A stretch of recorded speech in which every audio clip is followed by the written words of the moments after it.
इस movie Zack Snyder's Justice League की कहानी स्टार्टिंग भी उसी सीन से होती है जब सुपरमैन पर विलेन ने अटैक किया था और उन दोनों की फाइट दिखाई गई है जब सुपरमैन जोर से हिट होने की वजह से चिल्लाया था। वो चीख हर तरफ फैल गई थी, यहाँ तक कि वो चीख मदर बॉक्स तक भी पहुँच गई थी। अब ये मदर बॉक्स है क्या, ये मैं आपको बताती हूँ। ये दरअसल एक बहुत एडवांस मशीन है। इन बॉक्सेस को एपोक्लिप्स के एलियंस ने बनाया था ताकि वो अपने राजा को ये दे सके और वो और ज्यादा पावरफुल हो सके। दरअसल मदर बॉक्स का ये कमाल था कि वो किसी भी प्लेनेट को एपोक्लिप्स की तरह बना सकती थी। अब जब एपोक्लिप्स के राजा के पास ये बॉक्सेस आ चुके थे तो वो चाहता था कि वो दुनिया में जाकर कब्जा कर ले और उसे भी अपने प्लेनेट जैसा बना दे। तो फिर वो तीनों के तीनों बॉक्सेस लेके दुनिया पर आया, यानी प्लेनेट अर्थ पर, और उसने वहाँ पर जाकर इन तीनों बॉक्सेस को मिला दिया, जिसकी वजह से इनकी पावर्स आपस में मिलकर और ज्यादा स्ट्रॉन्ग हो गई। वो दुनिया को तबाह करके अपना बनाने ही वाला था कि तभी वहाँ पर बहुत सारे सोल्जर्स और गॉड आ गए। उन लोगों ने एपोक्लिप्स के राजा को डराकर भगा दिया। जल्दी में उनके मदर बॉक्स यहीं पर रह गए। अब उस वक्त प्लेनेट अर्थ में 3 अलग अलग किंगडम्स थे। उन लोगों ने फैसला किया कि हर किंगडम एक बॉक्स अपने पास रख लेगा। उन किंगडम वालों ने इस बॉक्स का बहुत ख्याल रखा कि कहीं ये खुल ना जाए। उन लोगों ने इन बॉक्सेस को काफी सेफ जगह पर छुपाया हुआ था। आज तक कोई इन बॉक्सेस को हाथ नहीं लगा सका था और ना ये बॉक्सेस खराब हुए थे। इसी के साथ कई 100 साल, कई 1000 साल गुजर गए। उस बॉक्स की वजह से कोई तबाही नहीं हुई और ना ही कोई ऐसा आया जो उस बॉक्स को हिला सके अपनी जगह से। लेकिन फिर इस दुनिया में आया सुपरमैन। फिर अचानक से सुपरमैन की डेथ हो गई। किसी को इस बात का यकीन नहीं था और अचानक से इस चेंजिंग से उन बॉक्स में हलचल होना शुरू हो गई। वो बॉक्स अपने आप मूव करने लगे। उसी दौरान एक किंगडम के पास पड़ा हुआ बॉक्स खुल गया और उससे बाहर आया सींगों वाला एलियन, जो कि एपोक्लिप्स के राजा ने चुना था। लेकिन इस एलियन में और एपोक्लिप्स के राजा में कोई बहस हो गई थी और राजा ने इसे अपने प्लेनेट से ये कहते हुए निकाल दिया था कि जाओ, तुम तब तक इस प्लेनेट में नहीं आ सकते जब तक कि दूसरे प्लेनेट्स को ना जीत लाओ। और अब जबकि मदर बॉक्स से बाहर आ चुका था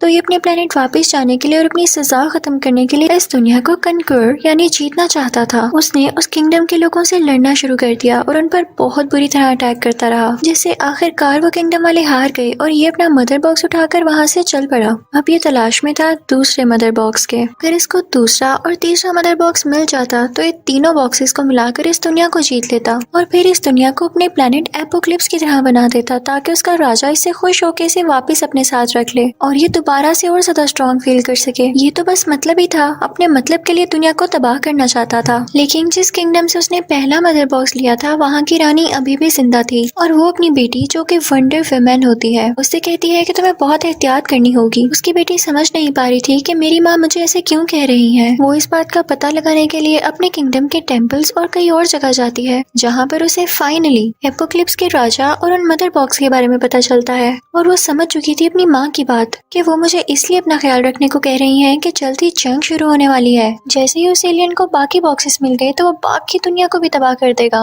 वो फौरन से जाती है बैटमैन के पास और उसे सब कुछ बता देती है। बैटमैन कहता है कि मैं जानता था ये एक न एक दिन जरूर होना था, क्योंकि सुपरमैन के मरने के बाद ये लोगों को जंग का मौका मिल गया था। ये लोग हम पर अटैक करना चाहते हैं लेकिन भूल गए हैं कि हम में भी स्ट्रॉन्ग लोग मौजूद हैं अभी, और इसीलिए मैं अपनी एक टीम बना रहा हूँ जिसमें काफी स्ट्रॉन्ग लोग हैं जो इन लोगों के खिलाफ लड़ेंगे, एपोक्लिप्स के राजा के खिलाफ। बैटमैन और वंडर वुमन ये डिसाइड करते हैं कि हम दोनों स्ट्रॉन्ग तो हैं ही, तो क्यों ना हम और भी ऐसे लोग ढूंढें जो कि हमारी तरह सुपर पावर्स रखते हैं। फिर हम लोगों के लिए एपोक्लिप्स के राजा से लड़ना बहुत आसान हो जाएगा। अब वो दोनों इस कोशिश में चल पड़ते हैं। तभी उनको मिलता है एक्वामैन और वो उसके पास जाकर उसे सारी बात बताते हैं। लेकिन एक्वामैन कहता है कि मैं इसमें इंटरेस्टेड नहीं हूँ। वो कहता है कि मैं तुम लोगों का ग्रुप ज्वाइन नहीं कर सकता। फिर वो दोनों वहाँ से एक यंग लड़के फ्लैश के पास आते हैं जो कि खुशी खुशी उनका ग्रुप ज्वाइन कर लेता है।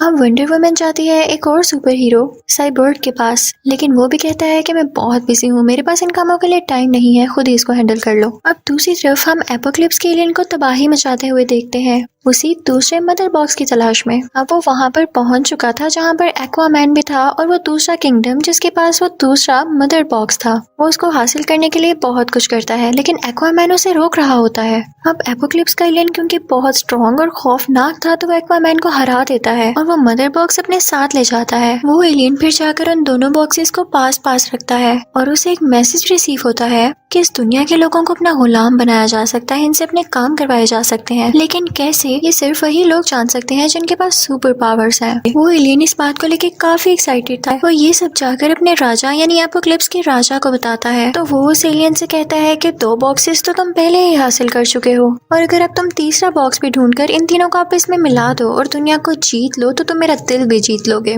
वाह, कितना मतलबी था एपोक्लिप्स का राजा। राजा उससे कहता है कि जैसे ही तुम वो तीनों बॉक्सेस हासिल कर लोगे तो मैं दुनिया पर आ जाऊंगा ताकि सब लोगों को अपना गुलाम बनाया जा सके और वो हमारे काम में रुकावट यानी हर्डल न बने। अब एपोक्लिप्स के उस एलियन को बहुत उम्मीद थी कि राजा मुझे वापस एपोक्लिप्स में बुला लेंगे, तो वो हर पॉसिबल कोशिश करता है उस बॉक्स को हासिल करने के लिए, लेकिन वो तीसरा बॉक्स कहाँ पर था किसी को कुछ पता नहीं था। इस बात की वजह से उस एलियन को गुस्सा आने लगता है। अब वो पहले और दूसरे बॉक्स के पास जाता है और उसके आसपास जितने भी लोग थे वो उनको किडनैप कर लेता है और पकड़ के अपने पास ले आता है। दरअसल ये लोग किसी लैब के मेंबर थे, उसी लैब के मेंबर जो कि इन मदर बॉक्स पर रिसर्च कर रही थी। इस लैब का हेड साइबर्ग का फादर था। वो एलियन उन सब लोगों से उस तीसरे बॉक्स के बारे में पूछने लगता है और बहुत गुस्सा करता है, लेकिन किसी को भी उस तीसरे बॉक्स के बारे में कुछ भी नहीं पता था। इवन वो तीसरा बॉक्स जहाँ पर पड़ा हुआ था इतने 1000 सालों से, वो अब वहाँ पर भी नहीं था, क्योंकि उसे अब ले गया था साइबर्ग जो कि लैब हेड का बेटा है। वो उस बॉक्स को कहीं पर छुपा देता है क्योंकि वो ये नहीं चाहता था कि वो एलियन ये बॉक्स ले जाए। अब दूसरी तरफ जब बैटमैन को ये पता चलता है तो वो वंडर वुमन और फ्लैश के साथ वहाँ पर आता है। तभी वहाँ पर साइबर्ग भी उनके साथ शामिल हो जाता है और कहता है कि मुझे तुम लोगों के साथ रहना है ताकि मैं अपने बाप को बचा सकूं। ये चारों कहते हैं कि हम मिलके उस एलियन का मुकाबला करेंगे। ये चारों एक साथ बहुत अच्छे लग रहे थे। अब ये सब मिलके उस बेसमेंट में जाते हैं जहाँ पर उस एलियन ने लोगों को कैद किया हुआ था। एलियन उस बॉक्स का पता लगाने के लिए उन्हें टॉर्चर कर रहा था। तभी ये चारों वहाँ पर जाकर लोगों को बचाते हैं और एलियन को रोकते हैं। लोगों में बहुत लड़ाई होती है, लेकिन एलियन हार मानने को तो तैयार ही नहीं था। जब एक्वामैन को पता चलता है कि हालात काफी खराब हो रहे हैं और इन लोगों को उसकी जरूरत है, तो वो भी वहाँ पर आ जाता है क्योंकि दिल के ये सब अच्छे थे। ऐसे ही नहीं इन्हें सुपर पावर्स मिली, क्योंकि नेचर उन्हीं पर मेहरबान होती है, उन्हें ब्लेस करती है जो दुनिया के लिए अच्छा सोचते हैं। अब इन्हें एक साथ देखकर उस एलियन की तो जान ही निकलने वाली थी। वो डर के वहाँ से भाग जाता है कि फिर कभी इनका मुकाबला करूंगा। अब साइबर्ग वो तीसरा बॉक्स लेके अपनी टीम के पास आता है और उन सबको बताता है कि कुछ अर्से पहले मेरा एक एक्सीडेंट हुआ था जिसमें मैं मरने ही वाला था। मेरी हालत बहुत खराब थी, लेकिन मेरे फादर ने इस मदर बॉक्स को यूज करते हुए मेरी जान बचाई थी।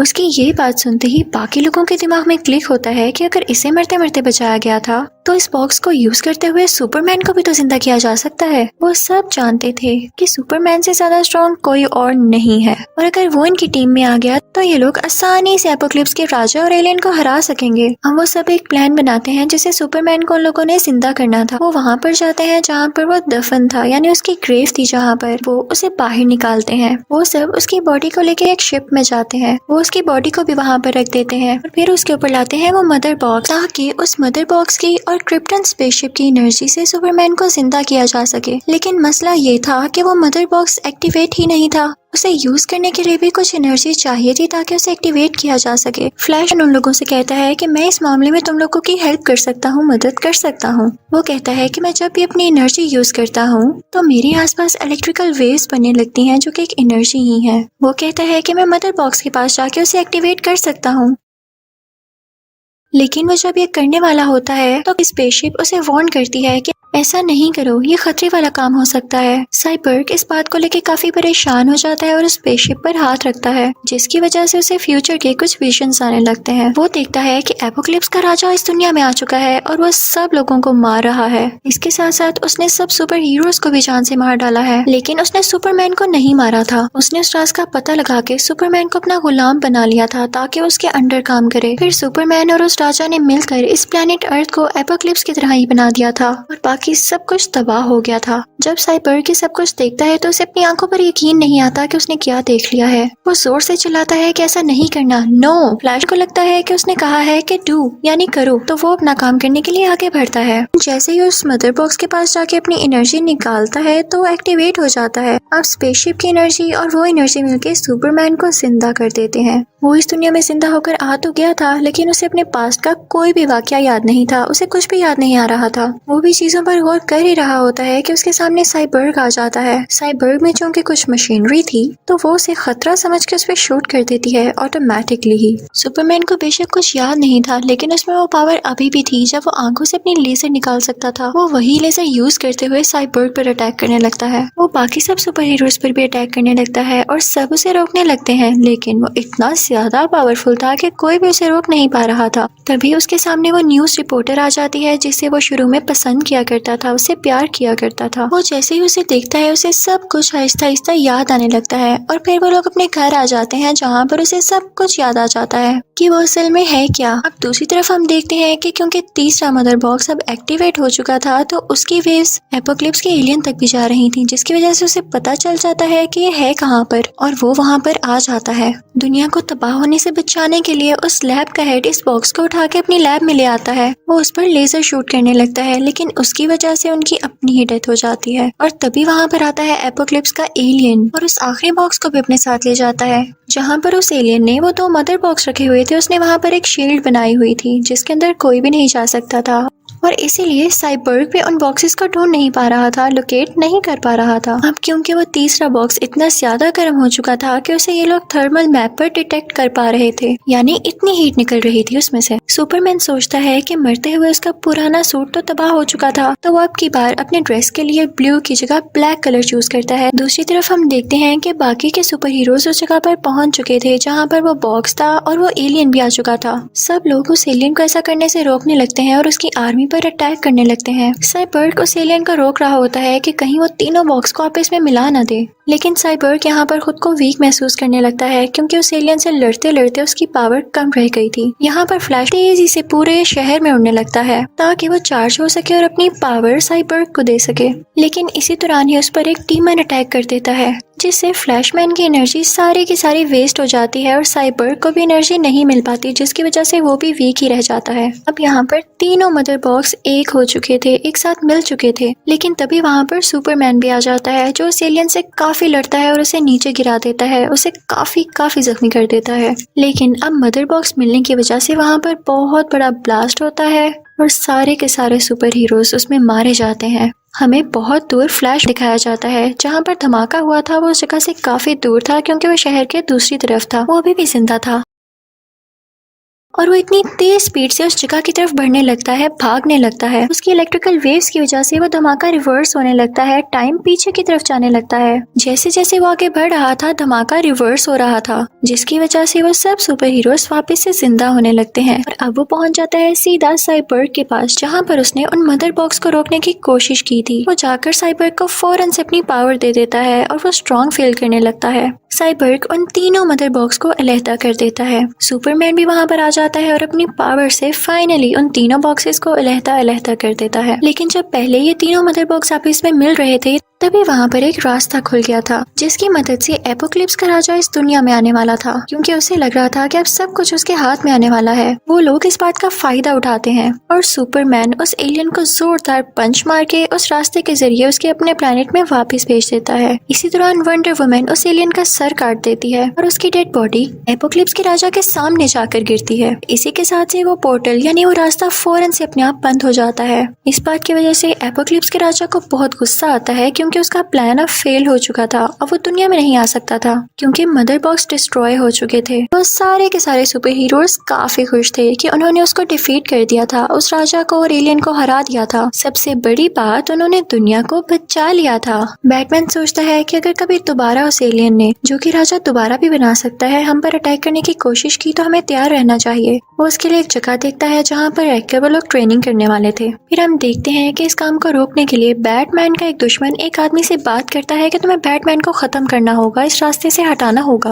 अब की बार बैटमैन को एक ख्वाब आता है, या यूं कह लें कि उसे भी विजन आता है कि सुपरमैन बहुत बुरा बन चुका है और एपोक्लिप्स का राजा इस दुनिया में फिर से आ चुका है और उन दोनों ने मिलकर दुनिया पर राज कर लिया है। लेकिन साथ ही वो अपने इस ख्वाब से जाग जाता है। वो बाहर जाकर देखता है तो वहाँ पर एक एलियन खड़ा होता है। वो कहता है कि मैं बहुत खतरनाक हूँ और मैं इस दुनिया में काफी अरसे से छुप कर रह रहा था, लेकिन अब मैंने सोचा है कि मैं आपकी टीम में आ जाऊँ, क्योंकि ये बात सच है कि एपोक्लिप्स का राजा यहाँ पर जरूर आएगा और मैं चाहता हूँ कि हम मिल के उसके खिलाफ लड़ें। और बस यहीं पर यह मूवी एंड हो जाती है। यानी हम फ्यूचर के बारे में कुछ नहीं कह सकते कि वो राजा दोबारा आएगा या नहीं और सुपरमैन बुरा बनेगा या नहीं। Thank you for watching.